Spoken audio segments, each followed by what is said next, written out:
அல்லாஹு தாலா இந்த வசனங்களிலே சூரா பனு இஸ்ராயீல் ஒரு வசனத்தில் சொல்கிறான், அல்லாவை யார் யாரெல்லாம் நினைக்கிறார், நாம் நினைக்கிறோம் மனிதர்களாகி நாம் மட்டும்தான் நினைக்கிறோம் என்று, நாம் மட்டும்தான் அல்லாவை தஸ்பீஹ் செய்கிறோம் என்று. அல்லாஹ் சொல்கிறான், வ இம் மின் ஷைஇன் இல்லா யுஸப்பிஹு பிஹம்திஹி வலாக்கின் லா தஃப்கஹூன தஸ்பீஹஹும். உலகத்தில் இருக்கக்கூடிய எல்லா உயிரினங்களும் எல்லாமுமே அல்லாவை துதிக்கிறது, அல்லாவை தஸ்பீஹ் செய்கிறது.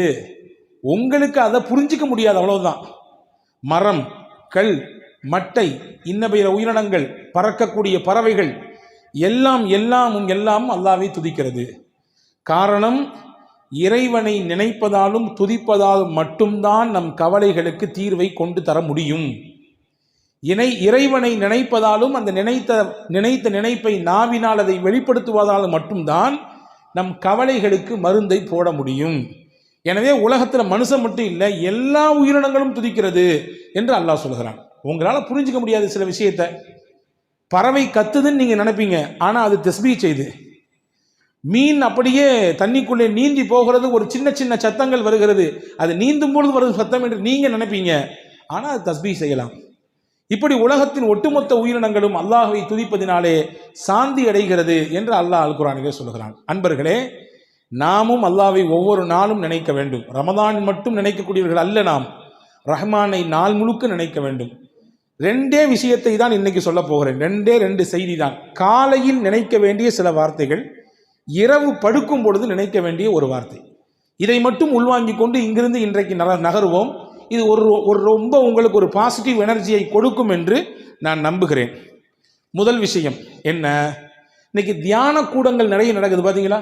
வாங்க, நாங்கள் ஒரு சில சொல்லித்தரோம், இவ்வளோ ஃபீஸு கட்டுங்க, ஒரு நாள் ஃபுல்லாக உட்காருங்க என்றெல்லாம் கூட்டிகிட்டு போய் தியான கூடங்கள் நடத்தி அவர்களுடைய அந்த சில கவலைகளுக்கு, கஷ்டங்களுக்கு, நெருக்கடிகளுக்கெல்லாம் தீர்வை சொல்வதை போன்று ஒரு கட்டமைப்பு இருக்குது.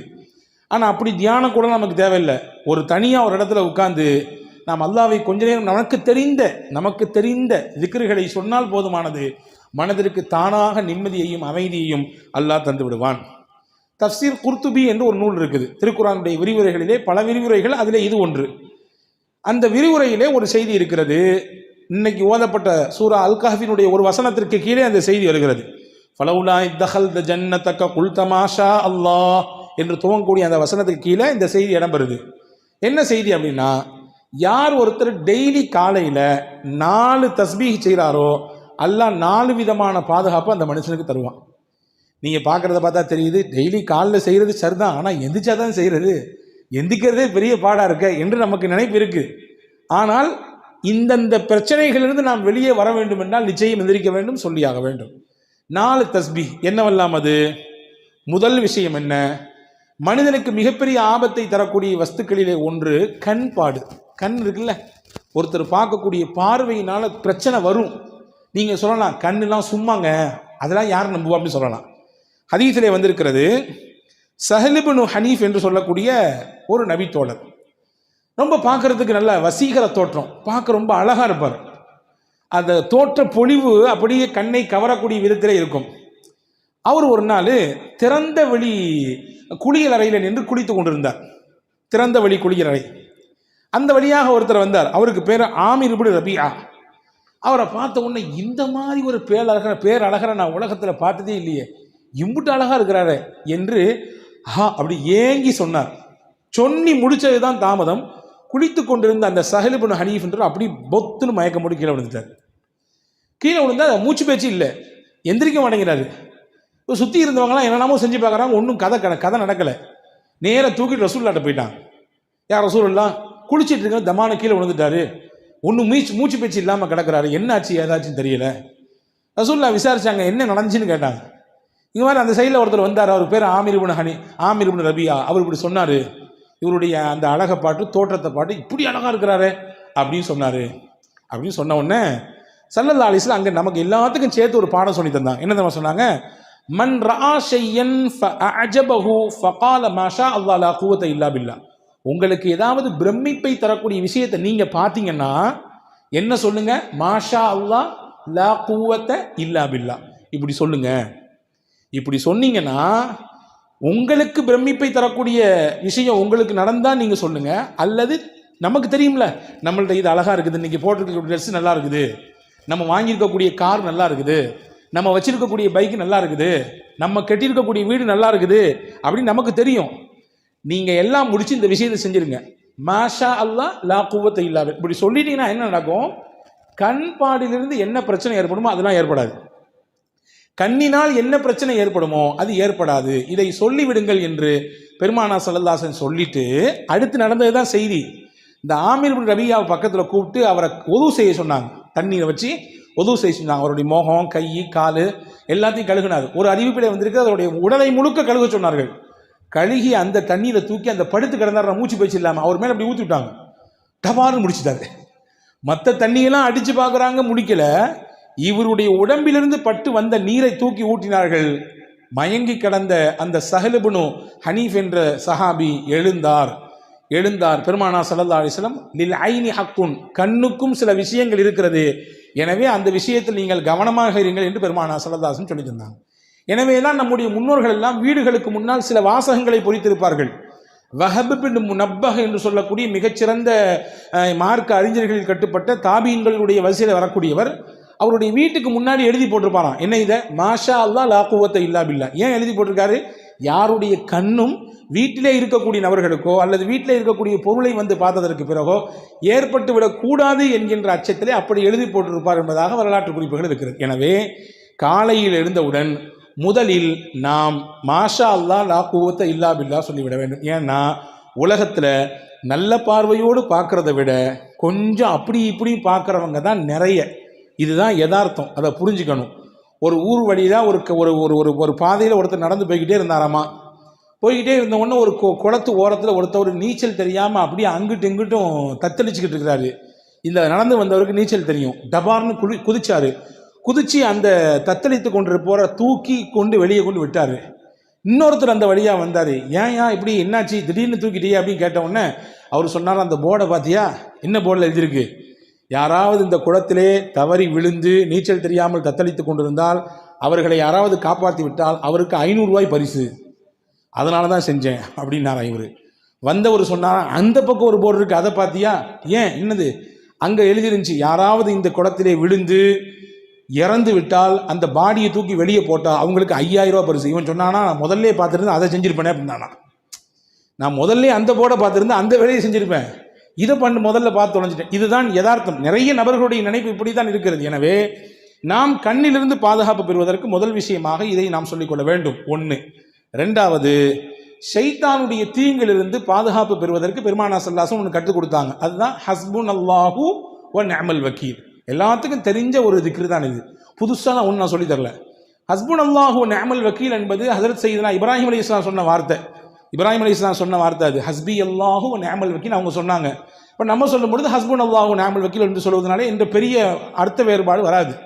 இதை சொல்ல வேண்டும். இப்படி சொன்னால் அல்லாஹ் ஷைத்தானுடைய தீங்கிலிருந்து அந்த நாள் முழுக்க அவரை பாதுகாப்பான்.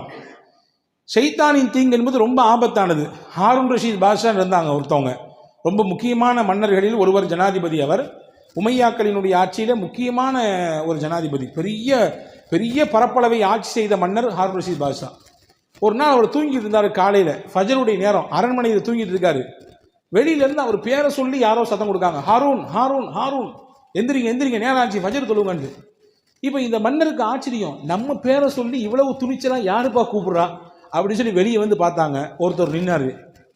நீ யார்? நீ இந்த நாட்டினுடைய மன்னர், நான் இவ்வளோ பெரிய பரப்பளவை ஆட்சி செய்யக்கூடியவன், என்னையை பார்த்து பேர் சொல்லி கூப்பிடுறிய, யார் நீன்னு கேட்டாங்க. அப்போ ஹாரூன் ரஷீத் பாஷா சொன்னால், நான் தான் ஷைத்தான் அப்படின்னா. அவன், நீ எழுப்பி விட மாட்டியப்பா, நீ வந்து தூங்க தானே வைப்ப, நல்லா தூங்கு, ஃபர்குது, இன்னும் நேரம் நிறைய இருக்குது, இன்னும் தூங்குன்னு சொல்கிற ஆள் தானே நீ, என்னை எழுப்பி விட்டுடி எப்படின்னு கேட்டாங்க ஹாரூன் ரஷீத் பாஷா. அவன் சொன்னான், நம்ம 2 நாளைக்கு முன்னாடி ஃபஜர் தொழாமல் நீங்கள் தூங்கிட்டீங்க, எந்திரிச்சு உட்காந்து ஃபஜர் தொழுகலையேன்னு சொல்லி வருத்தப்பட்டு அழுது அன்னைக்கு ஃபுல்லாக அல்லாட்ட மன்னிப்பு கேட்டீங்க. நீங்கள் ஃபஜர் தொழுதுருந்தா கூட இப்படி பெரிய நன்மை அல்லாஹ் உங்களுக்கு தந்திருப்பான் போல தெரியல. ஆனால் ஃபஜர் தொழாமல் அம்பிட்டு தூரம் அழுது கண்ணீர் விட்டு அல்லாட்ட மன்னிப்பு கேட்டீங்கல்ல, உங்களுக்கு நிறைய நன்மை அல்லாஹ் கொடுத்துட்டான் அப்படின்னு சொல்லிட்டு சைத்தான் சொன்னானா. அதனால தான் அது கிடைக்கக்கூடாது அப்படின்றதுக்காண்டி இது கிடைச்சா கூட பரவாயில்ல அப்படின்னு நினச்சி இந்த வேலை செஞ்சேன் அப்படின்னு சொல்லி சைத்தான் சொன்னானா. இதை நீங்கள் தப்பாக புரிஞ்சுட்டு சரி ஃபஜர் தொலாட்டியும் பரவாயில்ல போல தெரியுது, எந்திரிச்சு உட்காந்து 2 சொட்டு கண்ணி விட்டா போதுமானது அஜரத்தே சொல்லிட்டாருன்னு நினச்சி நீங்கள் தப்பாக கணக்கு போடக்கூடாது. யதார்த்தத்தை சொல்கிறேன். ஷைத்தானுடைய நிலைப்பாடு எப்படி இருக்கும் என்றால், எப்படி ஒரு மனிதனை திசை திருப்பலாம் வழிகெடுக்கலாம் என்றே சிந்திப்பான். அப்போ அவனுடைய தீங்கிலிருந்து நாம் பாதுகாப்பு பெற வேண்டும் என்றால் டெய்லி காலையில் ஹஸ்புன் அல்லாஹு வ நிஅமல் வக்கீல் என்பதை ஓதிக்கொள்ள வேண்டும் என்று அறிஞர்கள் சொல்கிறார்கள். இது 2. 3வது, இது மட்டும்தான் நாம் கொஞ்சம் தெரியாத ஒன்று, திருக்குர்ஆனுடைய ஒரு வசனம், அந்த வசனத்தினுடைய ஒரு துண்டு. இதை டெய்லி ஒரு தடவை ஒரே ஒரு டைம் ஓதினா போதும். என்னது அது? வ உஃபவ்விது அம்ரி இலல்லாஹ். அவ்வளோதான். வ உஃபவ்விது அம்ரி இலல்லாஹ். 4 வார்த்தைகள் தான். என்னுடைய மொத்த பொறுப்பையும் அல்லாஹ்விடத்திலே ஒப்படைத்து விடுகிறேன். இதுதான் இதனுடைய பொருள். இதை ஓதுனா என்ன கிடைக்கும்? மனிதர்கள் என்ன மாதிரியான தீங்கெல்லாம் செய்வார்களோ அந்த தீங்கின் மொத்தத்திலிருந்தும் அல்லாஹ் நம்மை பாதுகாப்பான். இதனுடைய இன்னொரு ரகசியத்தை சொல்கிறேன் கேட்டுங்க. நம்முடைய பிள்ளைகளை நாம் வெளியே அனுப்புகிறோம், காலேஜுக்கு அனுப்புகிறோம், பள்ளிக்கூடங்களுக்கு அனுப்புகிறோம். நம்ம வீட்டினுடைய பெண்கள் வெளியே போகிறார்கள், வேலைகளுக்கு போகிறோம். நம்முடைய பிள்ளைகள் வேலைக்கு போகிறார்கள், வெளிநாடுகளுக்கு போகிறார்கள். போகும் பொழுது யார் இந்த ஆயத்தை ஓதி அவர்களுக்கு பாதுகாப்பாக அல்லாஹ் இருப்பான் என்று சொல்லி அனுப்புகிறார்களோ அல்லாஹ்வுடைய ஈமானையும் பாதுகாப்பான், அவருடைய ஒழுக்கத்தையும் அல்லாஹ் பாதுகாப்பான். இன்னைக்கு காலகட்டத்தில் 2மே மிகப்பெரிய சவாலான விஷயம். ஈமானை பாதுகாக்கிறதும் பெரிய சவால், ஒழுக்கத்தை பாதுகாப்பதும் மிகப்பெரிய சவாலாக இருக்கிறது இல்லையா? ஒழுங்கீனமான காட்சிகள் எத்தனை நடக்குது பார்க்குறோமா இல்லையா? எக்கச்சக்கமான காரியங்களிலே இன்றைக்கு இலசுகள் சிக்கி தங்களுடைய எதிர்காலத்தை சின்னாபின்னப்படுத்திக் கொள்கிறார்களே, பார்க்கிறோமா இல்லையா? எனவே இதை ஓதி விட வேண்டும். ஓதினால் அல்லாஹ் மனிதர்களிடத்திலிருந்து கூடாத நட்பு கேடாய் முடியும் சொல்லுவாங்களே, அந்த மாதிரியான கூடாத நட்புகளிலிருந்து, கூடாத சகவாசத்திலிருந்து என்னென்ன தீங்குகள் வருமோ அந்த தீங்கை எல்லாம் அல்லாஹ் பாதுகாப்பான். காரணம், இந்த வசனத்தினுடைய அடுத்த பகுதி சொல்கிறது, இன்னல்லாஹ பசீரும் பில் இபாத். அல்லாஹ் தன் அடியார்களை உற்று நோக்கக்கூடியவனாக இருக்கிறான், கண்காணிச்சுட்டே இருக்கான். இப்போ இதை நீங்கள் ஓதுனீங்கன்னா நிச்சயமாக அல்லாஹ்வின் வளையத்திற்குள்ளே நாம் இருப்போம். நாம் யாரை வெளியே அனுப்புகிறோமோ அவர்கள் இருப்பார்கள். இது 3வது. 4வது விஷயம் என்ன? காலைல எந்திரிச்சவன சொல்ல வேண்டியது, ஹதரத் சையதுனா யூனுஸ் அலைஹிஸ்ஸலாம் சொன்ன ஒரு கலிமா. என்ன கலிமா அது? சொல்ல தானே நீங்கள் இருக்கிறீங்க, நீங்கள் சொல்லிதாங்க என்று நீங்கள் கேட்கறது புரியுது. லா இலாஹ இல்லா அன்த சுபஹானக இன்னி குன்து மினல் ஸாலிமீன். இது ஒரே ஒரு தடவை காலை ஓதினால் என்ன கிடைக்கும்? இன்னைக்கு உச்சகட்டமான நோயாக இருக்கக்கூடிய எல்லாத்துக்கும் இருக்கு, சின்ன பிள்ளையிலிருந்து வயசான பெரியவங்களே இருக்குது. என்ன? கவலை கவலை கவலை, எதையாவது நினைச்சு கவலை, எதையாவது நினைச்சு புலம்பல் இல்லையா? அந்த கவலைகளிலிருந்தெல்லாம் அல்லாஹு தஆலா வெளியே கொண்டு வருவான் மனிதனை. ஹஜ்ரத் யூனுஸ் அலைஹிஸ்ஸலாமுக்கும் கவலை இருந்தது. அல்லாஹ் குர்ஆனிலே சொல்கிறான், வ கதாலிக நுஞ்சில் முஃமினீன்.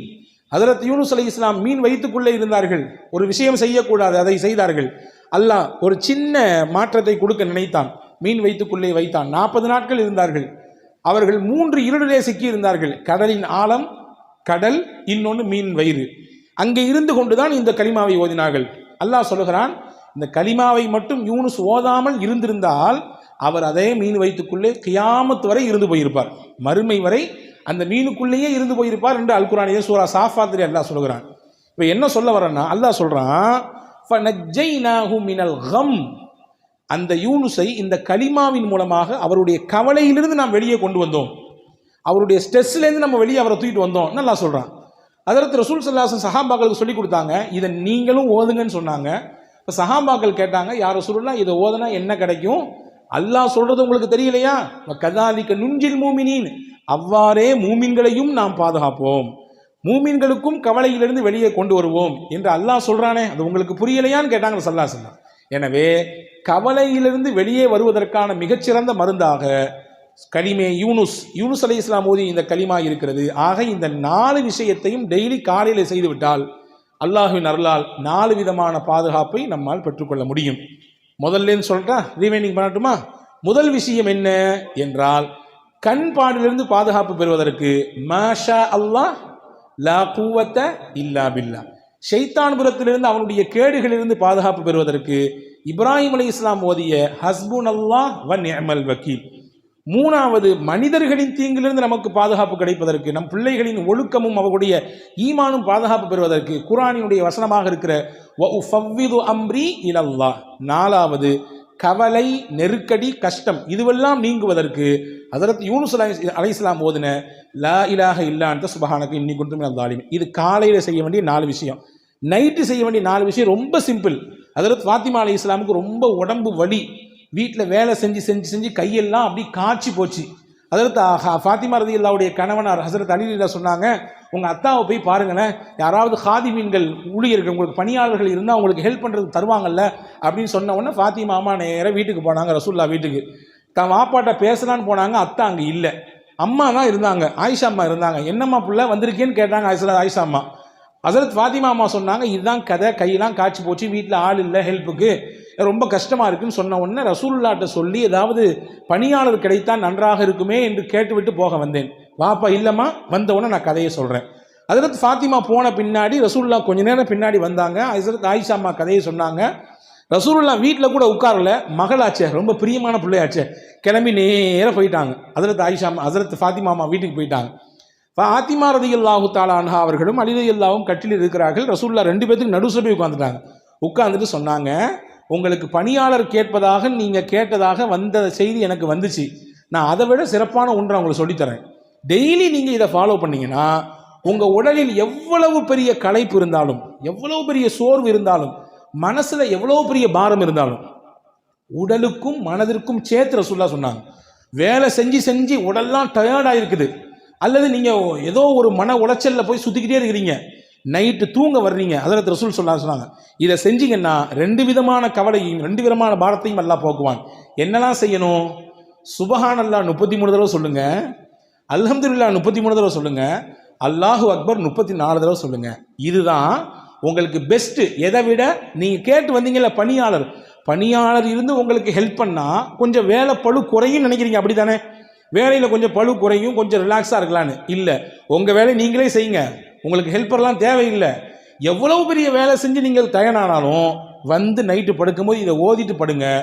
அல்லாஹ் பணியாளரை விட சிறந்த ஒரு மருந்தை இதன் மூலமாக உங்களுக்கு தருவான், மனதிற்கும் தருவான், உடலுக்கும் தருவான் என்றார்கள் அருமை நாயகம் ஸல்லல்லாஹு அலைஹி வஸல்லம். எனவே காலையில் 4 வார்த்தை, இரவு தூங்கும் பொழுது 3 வார்த்தை, மொத்தம் ஒரு நாளைக்கு 7 தஸ்பீஹ் தான்.